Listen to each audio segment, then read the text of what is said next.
Like when he was Dead sitting there, ass. you know what I'm saying? Like his best friend is opposing the It's a government, revealing stuff about the history, like that changes people's minds. You know what I'm saying? You want to know yep, who else did that? yep. Kuzan did that. The other admiral did that to his best friend. So the only Yep. admiral that has not done that we've From the original seen from the three. original three is a Kainu. We've Yep. seen Yep. Kuzan take down his best friend. We've seen Yeah. Borsalino take down his best friend. Yeah.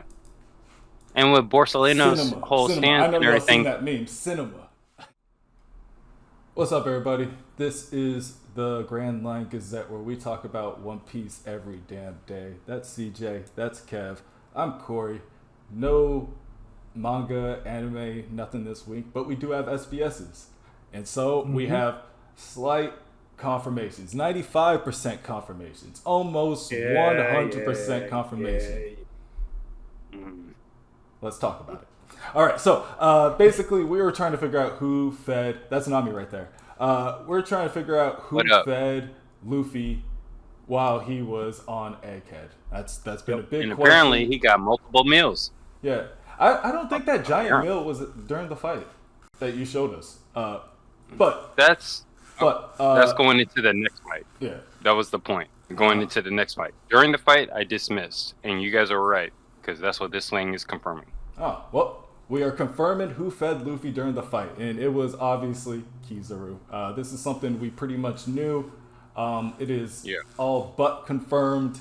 Oda said Yeah. that it happened at the speed of light. We got a light Yeah. fruit user. It wasn't Sanji, but it Nope. could have been a I wish it was. team effort. They're both quick at speed of light. One's a chef. Wait, One real quick. one before we go have seen past serving food. All right.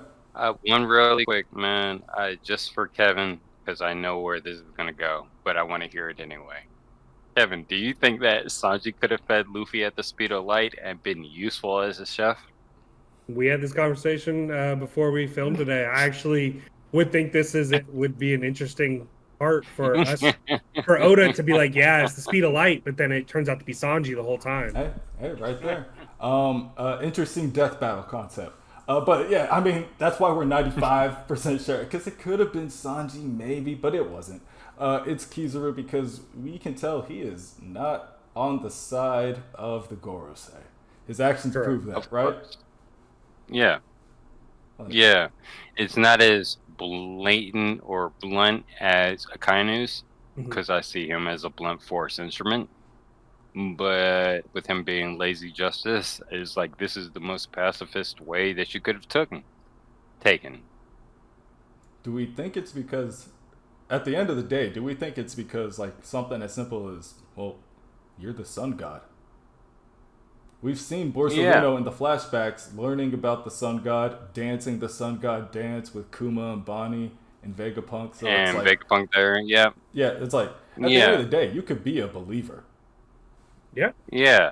Even if you're not a believer, you're around 3 other believers who are of this whole quote unquote obsession with the sun god. And then something that reminds you of their belief comes into your actual face and prevents you from accomplishing your mission, and it's remnants of what these three characters are thinking about that you're really close to.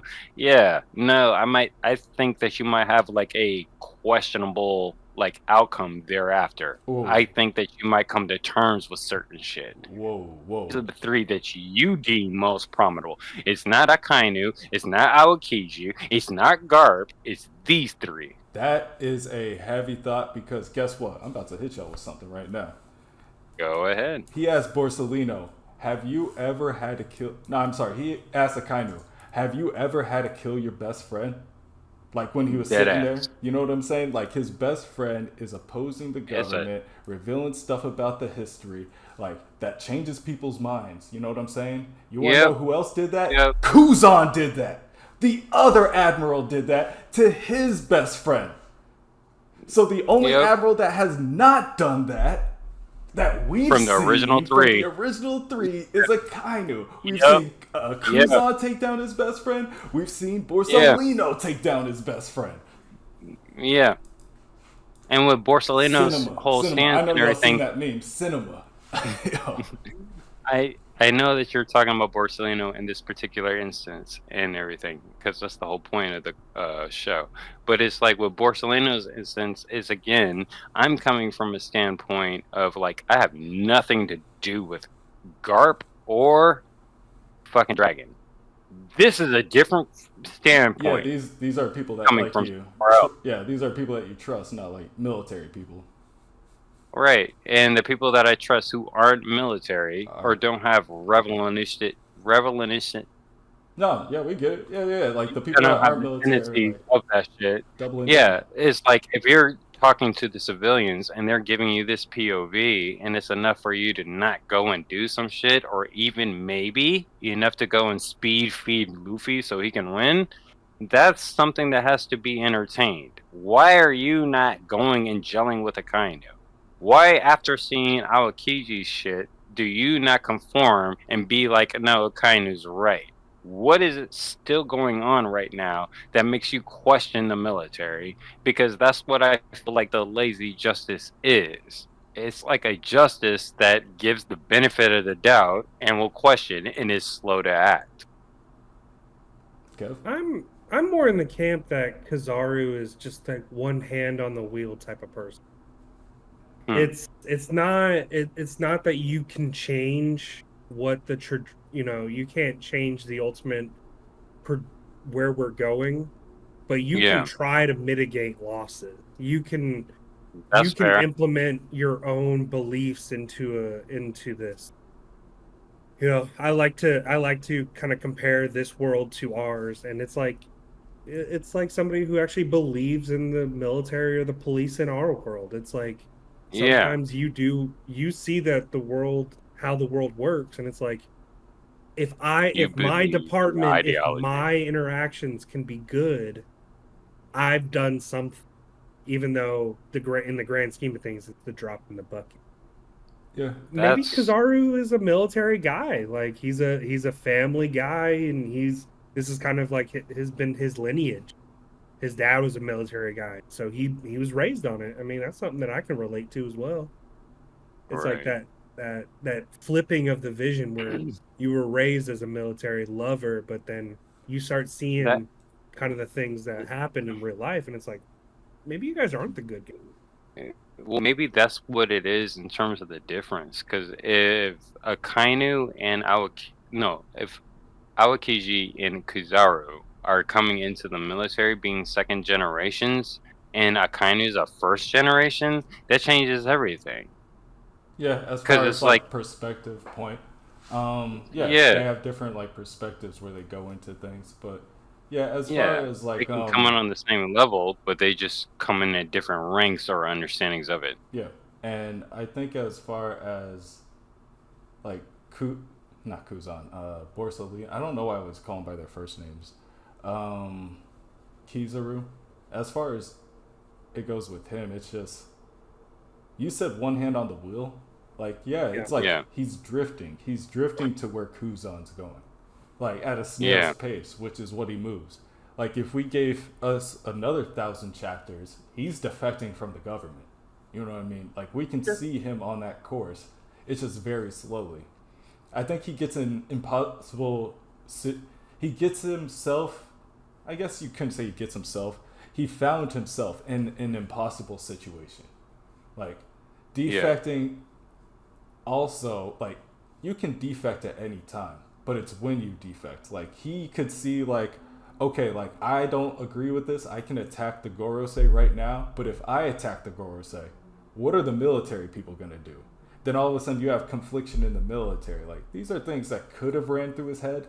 Now, is he taking it on a deeper level? I don't know, but I do know he is the superior officer there.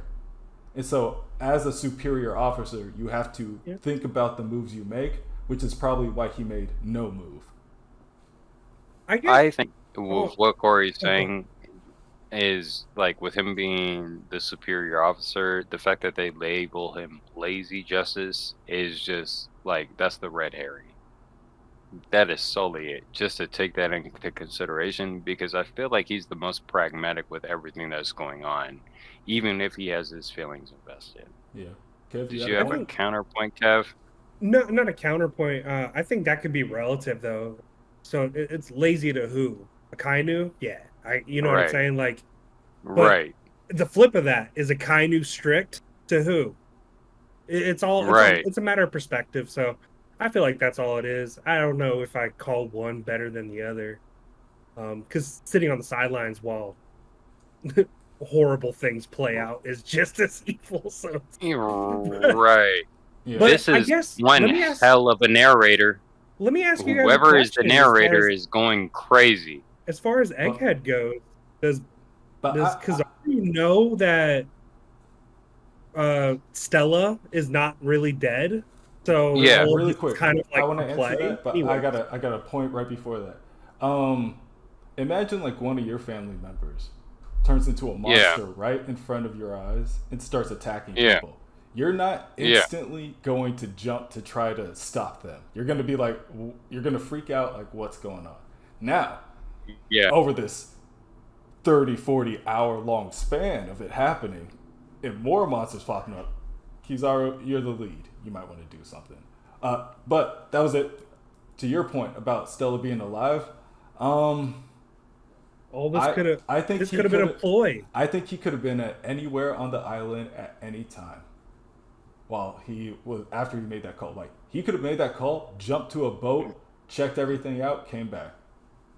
You know, they really diminish Kizaru's power in post or pre-time skip because it made it seem like he had to bounce off of like mirrored surfaces to move effective distances, and it's like no straight line. If you can see it, you can get there. Have you guys seen that clip that's been going around of Sengoku in the office when he knocks down his tea? So Sengoku storms in the office and he knocks down his teacup on the ground, and Kizaru's sitting in a chair in the background, and it just shows like the teacup on the ground, and then like within like a second, like nobody moves, but it just shows Kizaru with the cup, and it's like boiling, and it's like heated. And so like he refilled it without anybody even noticing, like mid syllable kind of thing. Mid action. So his speed. That's what I'm saying. His speed is like so. He has to do nothing or he can do anything. It's like that's exactly what it is. People don't. That's what it has to be in terms of laziness. People has to do nothing. Do not understand like when we talk about the speed of light. I think we just kind of like use that as an exaggeration, but this is how like people judge people between don't conceive planets. Like this is like, hey, that star is 80,000 light years away. Like this is like that's how fast it travels. Yeah, like stars are already dead in the distance, so light travels pretty quickly.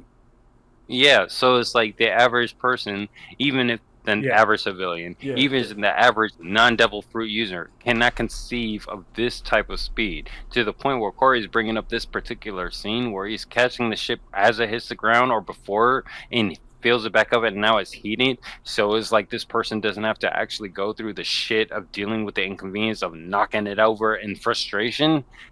That is something that has to be accounted. And like, how is he not soloing everything else in the verse? Like, you have to be waiting on things to play out to pick a time that is opportune for you and your philosophy to interact. Like, everything has to be moving slow. It's like he's so fast that he has to like do nothing. So it's a lot of times with like the writing devices that he uses, it's just kind of like, lay there, do nothing, because if you could kill anyone, you could kill out any of the Straw Hats, you could have caught Robin, anything like that. If you were a Kainu, this story would have been over already. Yeah, like if you had any kind of like animosity about you, then your opponents would probably be done. Yeah. Agreed. kudos to Oda for picking this one as being the lazy one, because giving it the fruit that you gave it, even though you said it kind of will figure it out really quick, there's no way that you can figure out quicker than the speed of light. Yep. Kev, did you add another point? No. Nice. So yeah, what do you guys think? Let us know in the comments below of what you guys think about this revelation. What question do you guys want us to answer next time? We are the Grand Line Gazette, talk about One Piece every damn day. When the chapters and the episodes come back, we will be more, discussion theory focused. But we got the news for now. Catch y'all later. Sweet. Peace.